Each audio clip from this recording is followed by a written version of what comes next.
এই বয়স্ক মহিলাটি নিজ হাতে গরুগুলো লালন পালন করছে আর কোরবানি ঈদে বিক্রি করার জন্য নিয়ে আসছে। তো আশা করি বুঝতেই পারছেন আজকে কি ভিডিও নিয়ে আসছি। তো দেরি না করে আমরা সোজা পুরো ভিডিওতে চলে যাই। এই আমি জিএস আহমেদ, আশা করি সবাই ভালো আছো, আমিও ভালো আছি। তো দেরি না করে আজকে তোমাদেরকে আমি দেখাবো মুন্সিগঞ্জে চলে আসলাম একটা গরুর হাটে। তো আজকে এখানে হাটের যে দৃশ্যগুলো তোমাদের দেখাবো, আসলে আমিও প্রথম মুন্সিগঞ্জের কোনো গরু হাটে আসলাম। তো আমার সাথে সাথে তোমরাও দেখতে থাকো। তো আমার সামনে যে সিজন ভাই দেখতেছো, আমি সিজন ভাইয়ের সাথে একটা চরাঞ্চলের গরু হাটে আসলাম। ঈদের আর 2 দিন বাকি আছে, তাই গরু হাটে প্রচুর ভিড়, কারণ মুন্সিগঞ্জের মানুষজন খুব টাকা পয়সাওয়ালা, এটা সবাই জানো। এখানে সবই ব্যবসায়িক। তো এখানে গরুগুলো মানুষ কেনার জন্য খুবই আগ্রহ। তো এখানে আমি চলে আসলাম, আর আমার ভাই আছে আরো 4-5 জন, তারা আমাদের আগে চলে আসছে। তো তাদের আমরা খুঁজতেছি, সিজন ভাই আর আমি দুজনে খুঁজতেছি, খুঁজতে খুঁজতে একটা মাঠে চলে আসলাম।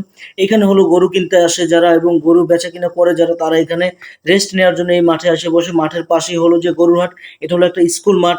তো এখানে সবাই রেস্ট নেয় সুন্দর করে, কারণ এই যেই গরম পড়ছে তার জন্য গরুহাটের অবস্থা দেখতেই পারছেন আপনারা, যে এই গরমের ভিতরে মানুষ রেস্টের একটু প্রয়োজন আছে। তো আমরা রেস্ট নেওয়ার পর আমরা চলে আসলাম সোজা গরুহাটে। এখানে এসেই দুইটা মহিষ দেখলাম। মহিষ দুইটা দেখে আমার আসলে মনটা ভরে গেছে, কারণ কালা কুচকুচে আর মহিষের মাথার উপরে পুরো রাজরানীর মতো চুল।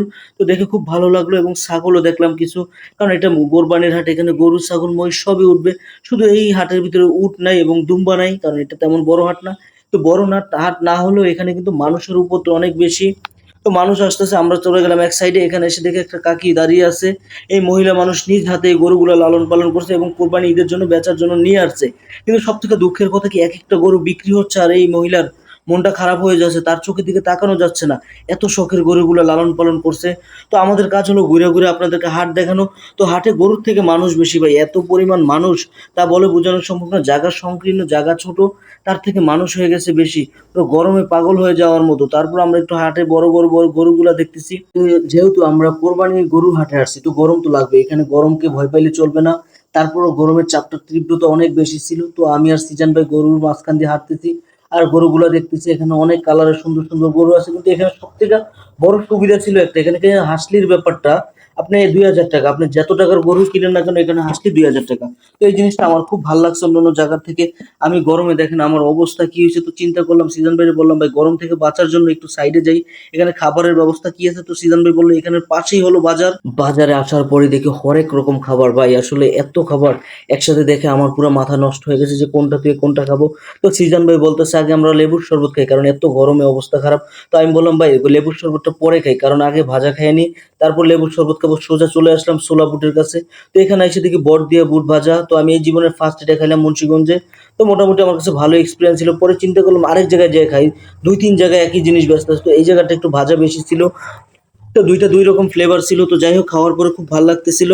তো হঠাৎ করে দেখি এক মুড়িওয়ালা ভাই অনেক বড় একটা গাবলার ভিতর মুড়ি মাখতেছে।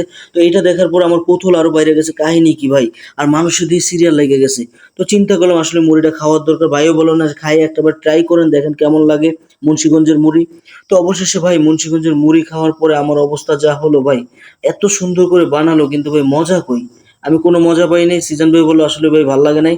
পরে এখান থেকে আমি একটু খাওয়া দাওয়া করে চলে আসলাম। চলে আসার পরে দেখতেছি যে বাজারে কি অবস্থা, বাজারটাকে একটু ঘুরে ঘুরে দেখার প্রয়োজন আছে। এটা হলো গরুর হাটের পাশেই বড় একটা বাজার, এখানে মনে হয় সাপ্তাহিক বাজার বসে। তো আজকে গরুর হাট যেহেতু, এই জন্য এত মানুষজন বেশি। তো মোটামুটি আমার কাছে খুব ভালোই লাগলো বাজারটা। তো এটাই ছিল আমার মুন্সিগঞ্জের গরু হাটের একটা এক্সপিরিয়েন্স। তো আপনারা সবাই ভালো থাকবেন, আমার পরবর্তী ভিডিওগুলো অবশ্যই দেখবেন। তো মুন্সিগঞ্জ নিয়ে আমার অনেক ভিডিও আছে আরো। তো আশা করি খুব শীঘ্রই এই ভিডিওগুলো আসবে।